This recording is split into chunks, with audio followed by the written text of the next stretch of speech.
Hola, ¿qué tal mis estimadísimos estudiantes de Derecho que se encuentran preparando su examen de grado? En este video vamos a estudiar la representación. Esta es la representación del acto jurídico y les aviso ahí para que no se vayan a confundir con la representación que estudiamos en el derecho sucesorio. Comenzamos como siempre que comenzamos con cualquier tema por su definición y nos vamos al artículo 1448 que nos dice: lo que una persona ejecuta a nombre de otra, estando facultada por ella o por la ley para representarla, produce respecto del representado iguales efectos que si hubiese contratado él mismo. Excelente, ahora que ya conocemos la definición, nos vamos al estudio de los requisitos de la representación.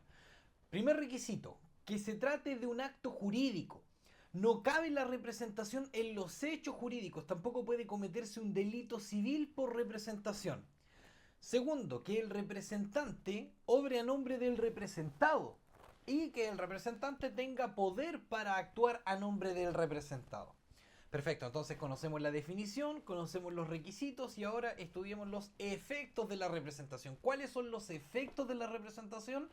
Y los efectos propios son afectar al representado y no al representante.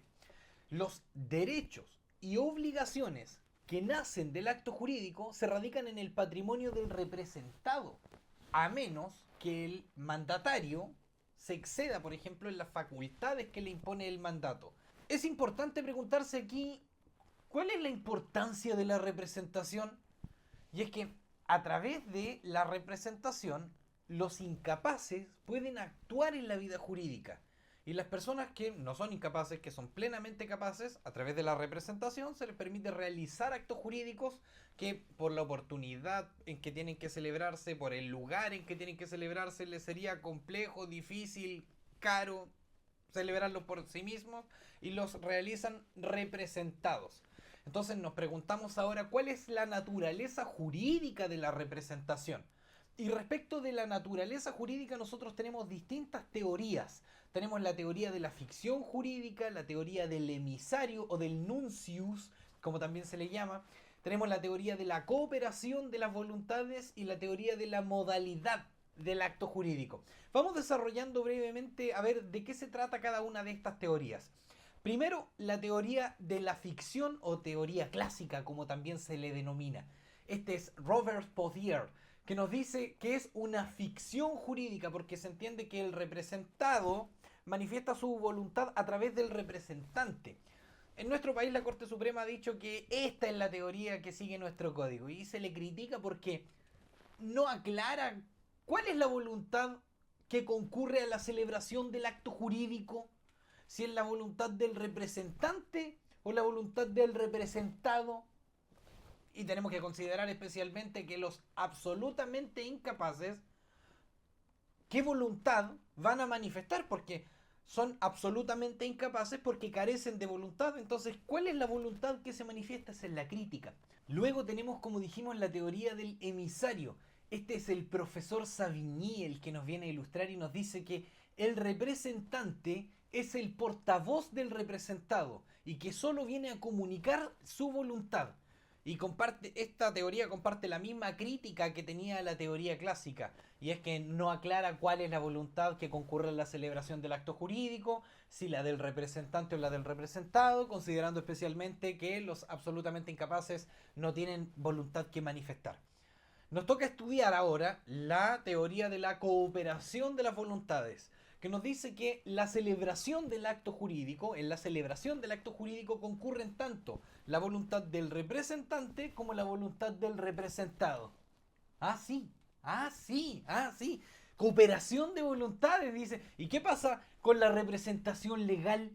¿Y qué pasa en los casos en que el representante obra por fuera de la voluntad del representado? Entonces esta es una teoría que es criticada por insuficiente, dice, teoría de la cooperación de voluntades ni que nada. Y finalmente encontramos la teoría de la modalidad del acto jurídico. Este es Pilon y Levy Ullman, los representantes de esta teoría, y considera que la representación es una modalidad del acto jurídico. Nos dice que la modalidad cambia el elemento subjetivo del vínculo. ¿Cuál es el elemento subjetivo? ¿Cuál es el elemento subjetivo del vínculo? Las personas. Entonces, esta modalidad de la representación cambia el elemento subjetivo del vínculo, que son las personas, por el elemento objetivo, que es el elemento patrimonio. ¿Por qué? Porque los efectos que de la representación provengan no van a radicarse en el patrimonio del representante, sino que en el patrimonio del representado. Y el artículo 673, por ejemplo, a propósito de la tradición, señala que para que la tradición valga se requiere del consentimiento del adquirente o de su representante. ¿Quién está representando al adquirente? Entonces vale la tradición.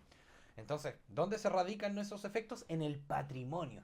Cambia el vínculo, el elemento subjetivo, que son las personas, por el elemento objetivo, que es el patrimonio, en el vínculo jurídico.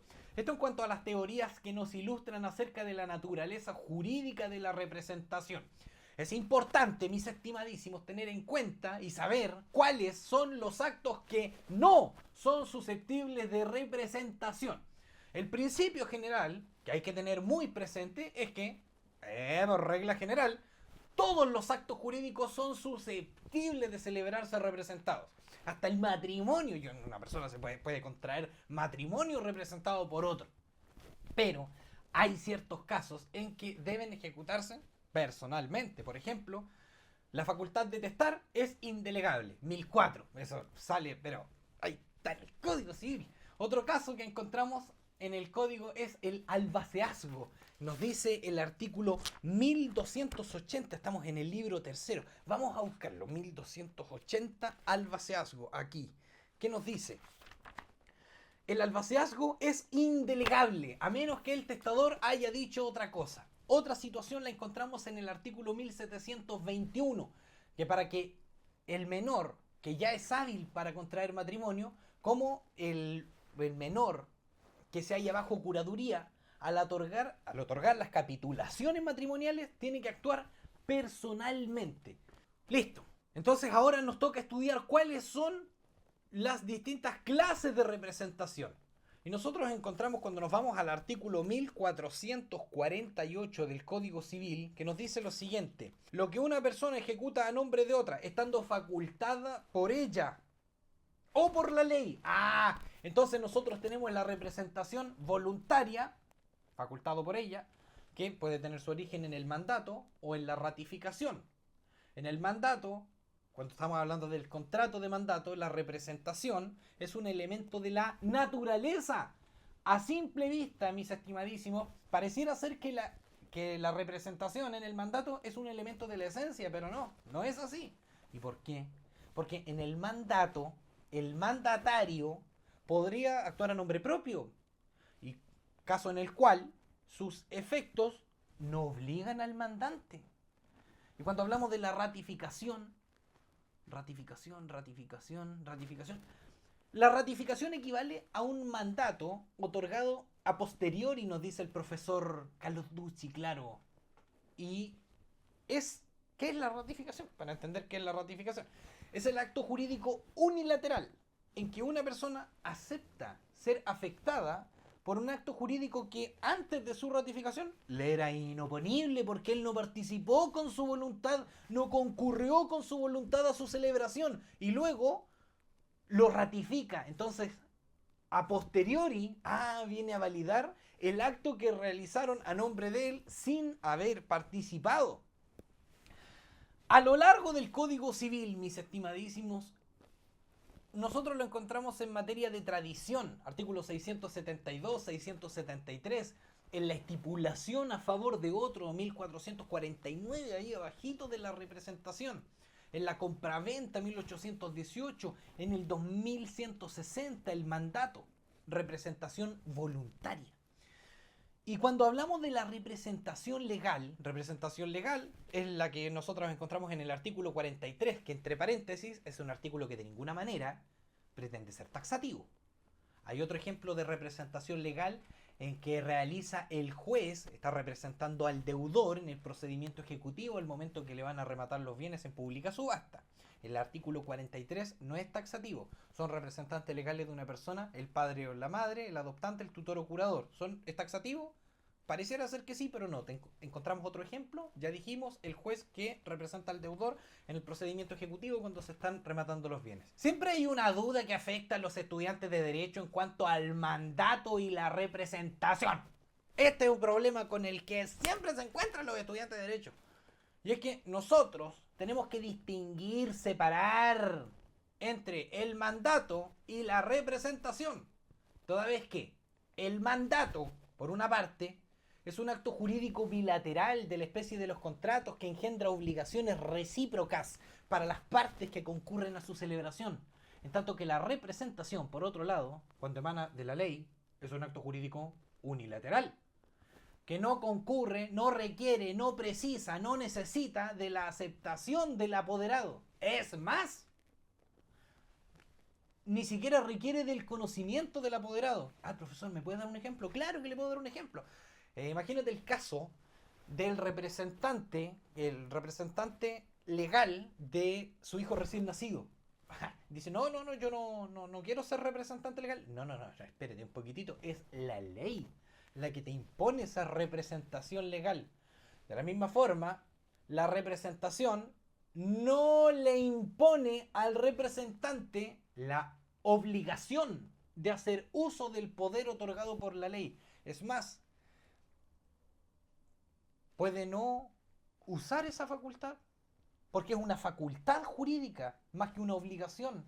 Pero en el caso de que no haga uso de aquella facultad, de que esté actuando a nombre propio, se tiene que expresar que se está actuando a nombre propio, o se tiene que expresar que se está actuando a nombre de su representado.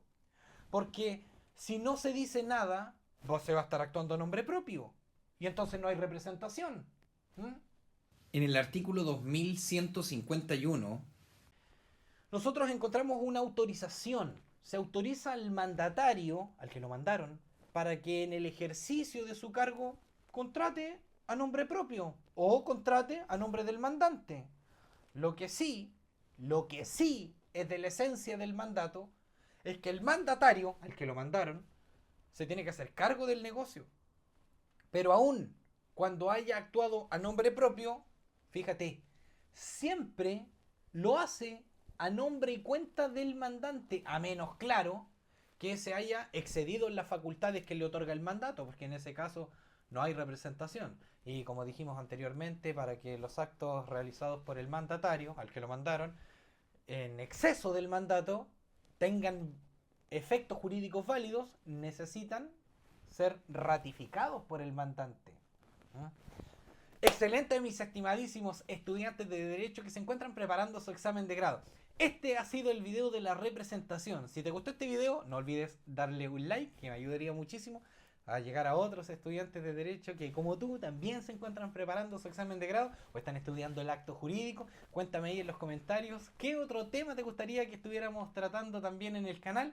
Y nos vemos en el próximo capítulo. Les envío un abrazo gigante. ¡Mua! ¡Chao!